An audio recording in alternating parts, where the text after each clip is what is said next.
El libro del destino. Capítulo 1. Versión Straubinger.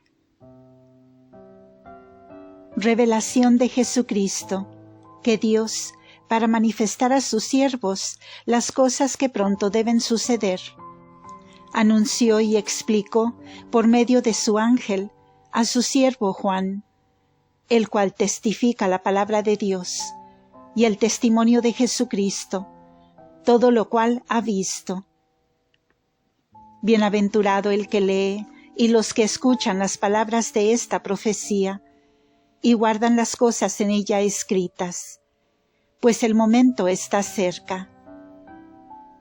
Juan, a las 7 iglesias que están en Asia, gracia a vosotros y paz de aquel que es, y que era, y que viene, y de los 7 espíritus que están delante de su trono, y de Jesucristo, el testigo fiel, el primogénito de los muertos, y el soberano de los reyes de la tierra, a aquel que nos ama y que nos ha lavado de nuestros pecados con su sangre, e hizo de nosotros un reino y sacerdotes para el Dios y Padre suyo.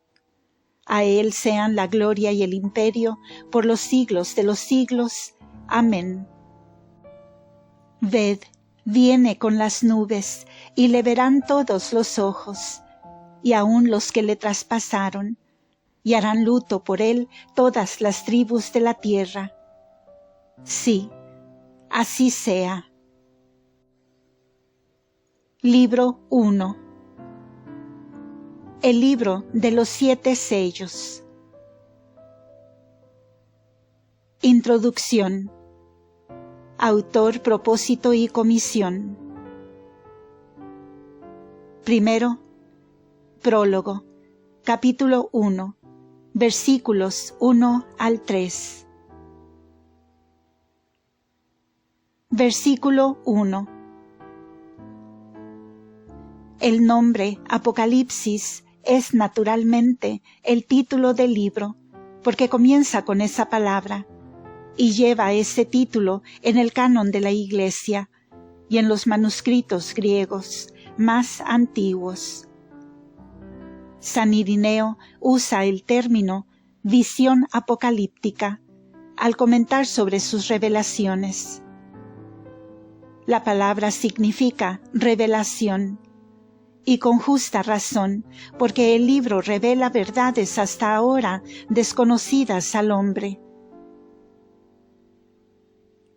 En el Nuevo Testamento, la palabra Apocalipsis casi siempre significa una revelación que sale directamente de Dios Padre, Jesucristo o el Espíritu Santo.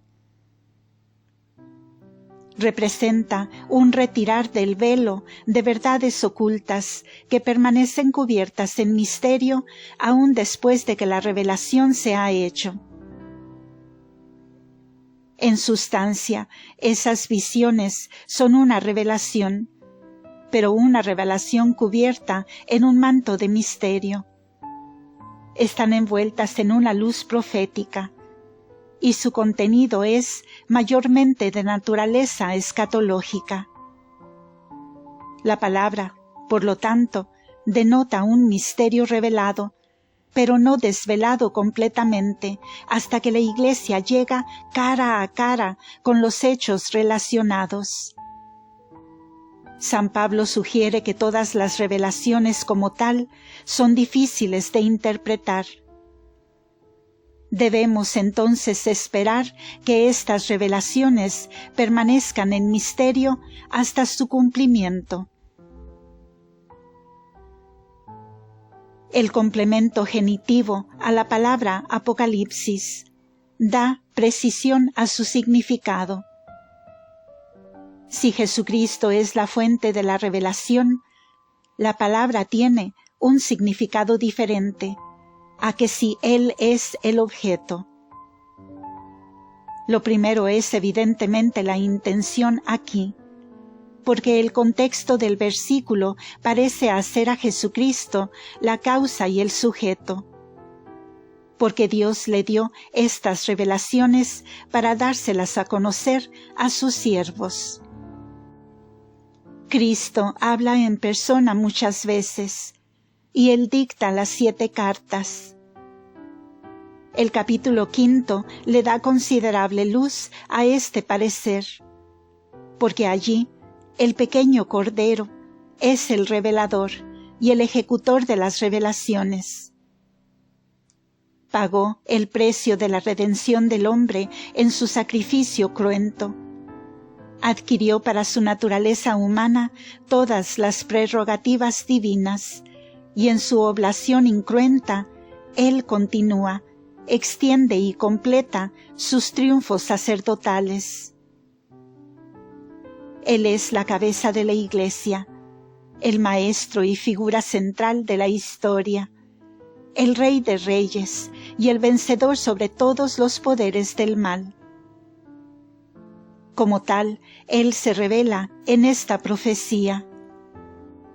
Mas es verdad que las revelaciones se refieren a Jesucristo y su guía sobre la Iglesia y el mundo, y el misterio de Dios.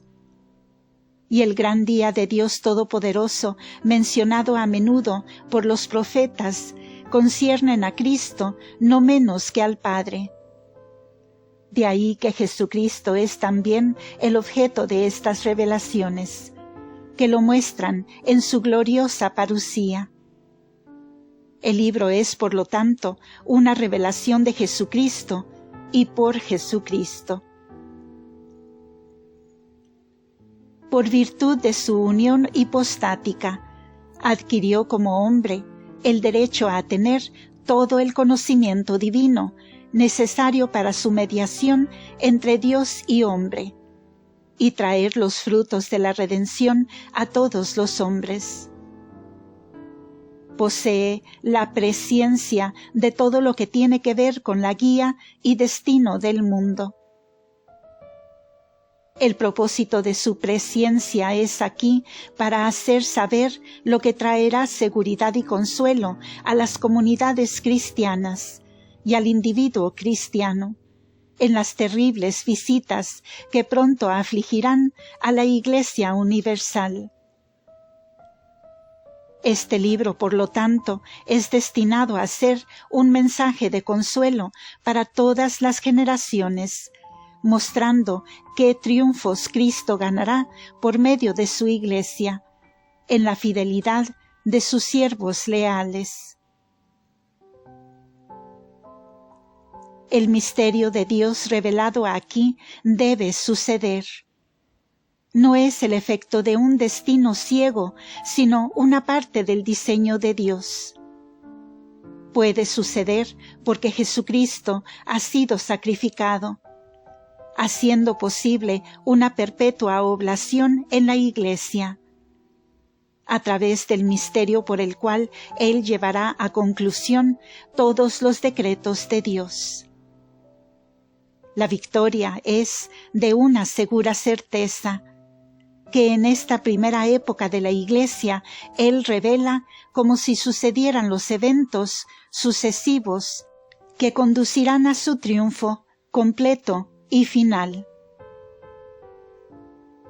Estas revelaciones eran urgentemente necesarias en ese tiempo, porque los cristianos podían perder, tras la muerte del último de los apóstoles, el valor cuando se vieran cara a cara con las inminentes y feroces persecuciones.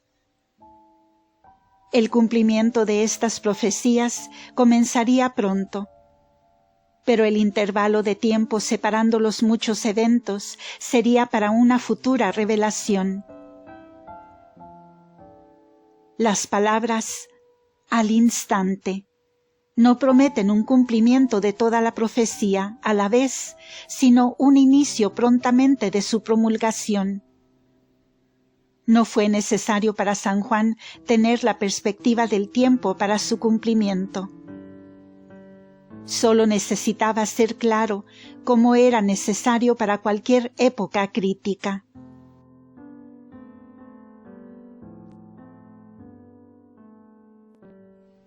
El vidente demuestra que él comprendió el retraso en la completa realización de la profecía, cuando exhorta a los cristianos a esperar los designios de Dios. Los eventos relacionados se harían una realidad en el tiempo propio de Dios, en su propio orden y en la mejor manera ajustada al cumplimiento de sus intenciones sin frustración, por lo que los cristianos deben confiar en su sabiduría y poder. Al enviar el ángel a San Juan, pone el sello de verdad y fiabilidad sobre las profecías registradas y en las promesas a los fieles. El ángel es para asistirlo a recibir completamente las revelaciones, para explicar todas las partes confusas o ininteligibles y para guiarlo a registrarlas todas correctamente. Esto hace evidente que él no comenzó la composición del libro hasta haber recibido todas las revelaciones.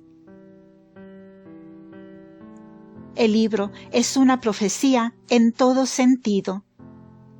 San Juan es llamado servidor de Cristo, como los profetas eran llamados servidores de Dios. Las revelaciones lo colocan en el rango de los profetas, pues como vocero de Dios, él apunta muchas exhortaciones y predicciones. Agrega su nombre a la introducción, para informar al lector que él, que es el autor de un evangelio, es el que ha recibido estas revelaciones. Tal mención no era necesaria para Juan, el evangelista, pero para Juan el vidente sí era necesario, porque no hubo testigo humano de la recepción de las profecías. Si el ángel fue un testigo visible, no se puede determinar por el texto. El primer versículo solo declara brevemente que la revelación originó de la mente de Dios, que Cristo es la causa eficiente de su divulgación, y que su objetivo es divulgar los misterios del futuro.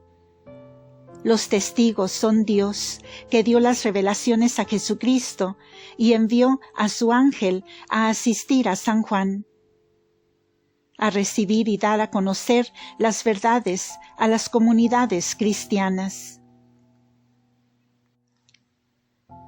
Versículo 2. San Juan había dado testimonio de la palabra de Dios de varias maneras y en muchas ocasiones durante una activa vida. La frase puede tener más de un significado. Como apóstol había predicado la palabra de Cristo y de Dios por casi 3/4 de un siglo. Hubo de haber escrito las 3 epístolas antes del Apocalipsis. Y no le falta nada al Apocalipsis, siendo esto una indicación de que había escrito el Evangelio primero. En el capítulo 19 llama a Cristo la palabra de Dios, sin dar definición sobre esa apelación, como lo hace en el primer capítulo del Evangelio. Este debe ser el testimonio que quiere indicar. Había también sido testigo del testimonio de Jesucristo. Había dado testimonio de las palabras, milagros y profecías por las que Cristo había testificado su propia divinidad. Y había escrito un evangelio que tiene por propósito específico el probar esa divinidad. Y porque había sido testigo de las pruebas dadas por Cristo mismo, pudo testificar sobre la verdad de las revelaciones de su Maestro. Ver el testimonio significa también escucharlo. Había, por cierto, dado testimonio al predicar la palabra de Dios. Pero este versículo, si se mira bajo la luz del título dado a Cristo en el capítulo 19, parece referirse al Evangelio como el testimonio específico que él clama. San Juan puede usar la palabra aquí para transmitir el mismo significado que transmite en ocasiones posteriores, que había dado testimonio por obra como por palabra, por martirio como por predicación y escritura. Había sido lanzado a una caldera de aceite hirviendo en Roma, pero al ser milagrosamente preservado de la muerte o daño alguno, fue desterrado a Patmos. Por su martirio había dado el testimonio más enfático de su fe en Cristo y de su sinceridad en todo lo que había escrito y predicado. Versículo 3. San Juan habla con las palabras de nuestro Señor cuando pronuncia: «Bienaventurado aquel que lea esta profecía, y también quien la escuche ser leída». Pero sólo serán bienaventurados si la ponderan en sus corazones y regulan sus vidas con sus doctrinas. La Vulgata no sigue de cerca el texto griego. El texto connota la obligación para aquellos a quienes las revelaciones fueron dirigidas a leerlas públicamente en las iglesias como parte de la liturgia divina. Tanto los lectores como los que escuchan en dichas congregaciones son bienaventurados si todos perseveran. Esto indica que pruebas terribles se acercan, por lo que la tentación a rendirse y apostatar será muy insistente. Pero aquellos que toman seriamente las admoniciones y están listos a perderlo todo, perseverarán. Los modernistas consideran al Apocalipsis como un simple libro de consolaciones, pero San Juan lo llama profecía, y por lo tanto tiene un rango similar a las profecías del Antiguo Testamento, pues en verdad completa y resume toda la profecía. Hace más que esto: interpreta las oscuras profecías dispersas por el Antiguo Testamento. Porque la hora está cerca. No significa que todas las predicciones en el libro son inminentes, sino que el inicio de los juicios está a la puerta. Estas palabras agregan un significado especial a lo que el primer versículo declara como «al instante». Algunos críticos imaginan que los 3 primeros versículos han sido agregados más tarde por algún seguidor de San Juan. Sin embargo, las palabras, ideas y estilo suenan eminentemente demasiado a San Juan como para no ser genuinas. Portan una maravillosa similitud a los versículos 6 y 16 del último capítulo, que son seguramente el producto de la misma mente. San Juan probablemente les agregó como una breve introducción tras haber terminado con todo el libro, pues las introducciones son ordinariamente escritas por último. Estos versículos fueron ciertamente escritos con el contenido de todo el libro en mente.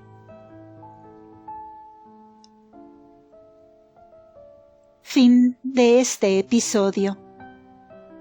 El versículo 4 iniciará en el siguiente audio. Gracias por escuchar.